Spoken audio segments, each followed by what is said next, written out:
Qatar ने 8 पूर्व भारतीय नौसैनिकों को रिहा कर दिया है। इनमें से 7 सोमवार सुबह भारत लौट आए हैं। ये कतर में जासूसी के आरोप में उम्र कैद की सजा काट रहे थे। पहले इन्हें फांसी की सजा सुनाई गई थी।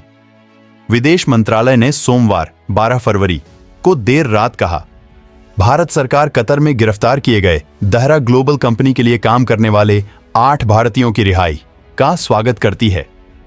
हम इनकी घर वापसी के लिए कतर के फैसले की सराहना करते हैं।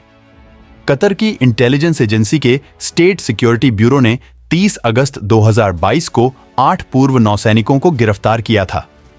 दिल्ली एयरपोर्ट पर लौटने के बाद कुछ पूर्व नौसैनिकों ने मीडिया से बात की। एक पूर्व नौसैनिक ने कहा, पीएम मोदी के हस्तक्षेप के बिना हमारे लिए भारत लौटना संभव नहीं होता। भारत सरकार के लगातार प्रयासों के बाद ही हम वापस आ सके हैं। एक अन्य पूर्व नौसैनिक ने कहा, हम 18 महीने बाद भारत आ सके हैं। हम पीएम मोदी और भारत सरकार को उनके प्रयासों के लिए धन्यवाद देते हैं। घर लौटकर अच्छा लग रहा है। ये सभी अफसर कतर की नौसेना को ट्रेनिंग देने वाली एक निजी company Dahra global technologies and consultancy में काम करते थे। Dahra global defence service provide करती है। ओमान एयरफोर्स के retired squadron leader Khamis Al Azmi इसके प्रमुख हैं।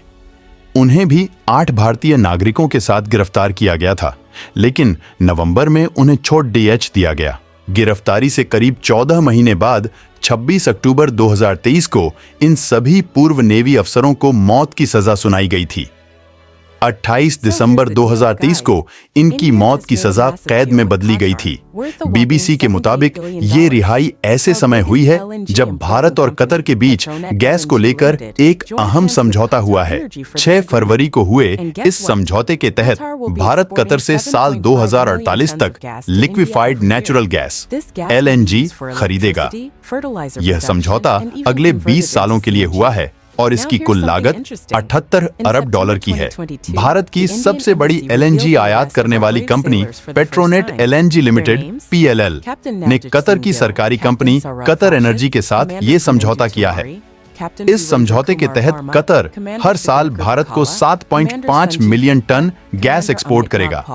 इस गैस का इस्तेमाल बिजली, फर्टिलाइजर बनाने और इसे CNG में बदलने के लिए किया जाता है। फाइनेंशियल टाइम्स के अनुसार 8 भारतीयों पर इजरायल के लिए जासूसी करने का आरोप था।